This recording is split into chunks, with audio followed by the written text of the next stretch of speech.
سائل يقول: من أدرك الركوع هل تحسب له الركعة؟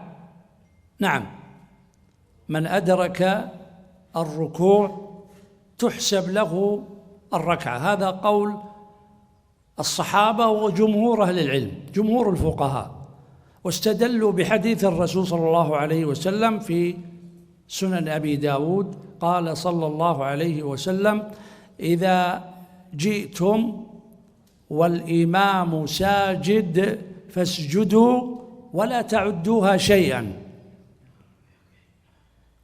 ومن أدرك الركعة فقد أدرك الصلاة. الرسول صلى الله عليه وسلم يقول: إذا جئتم والإمام ساجد فاسجدوا. بعض الناس إذا جاء والإمام ساجد ينتظر حتى يقوم الإمام من السجود، هذا خطأ. السجود عبادة عظيمة لا تفوتها. الرسول صلى الله عليه وسلم قال: إنك لا تسجد لله سجدة إلا رفعك الله بها درجة وحط عنك بها خطيئة. السجود عظيم، لا تضيع السجود وتنتظر، ما في حاجة للانتظار. إذا جاء الإنسان والإمام ساجد والإمام في التشهد يدخل معه على الصورة التي هو عليها، لا ينتظر، ليس هناك داعي للانتظار.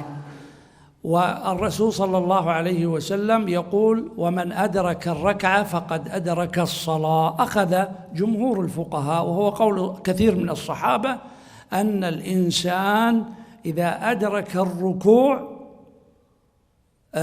تحسب له ركعة. متى يدرك الركوع؟ إذا وضع كفيه على ركبتيه قبل أن يقول الإمام سمع الله لمن حمده.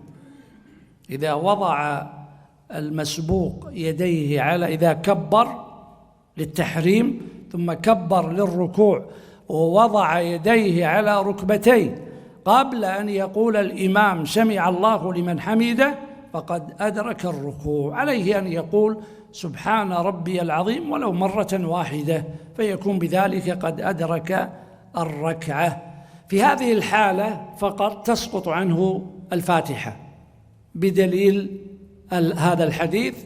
وأيضا حديث أبي بكر في البخاري لما ركع ودب راكعا، النبي صلى الله عليه وسلم نهاه عن هذا الفعل، لكن لم يأمره صلى الله عليه وسلم بقضاء الركعة لأنه أدرك الركوع.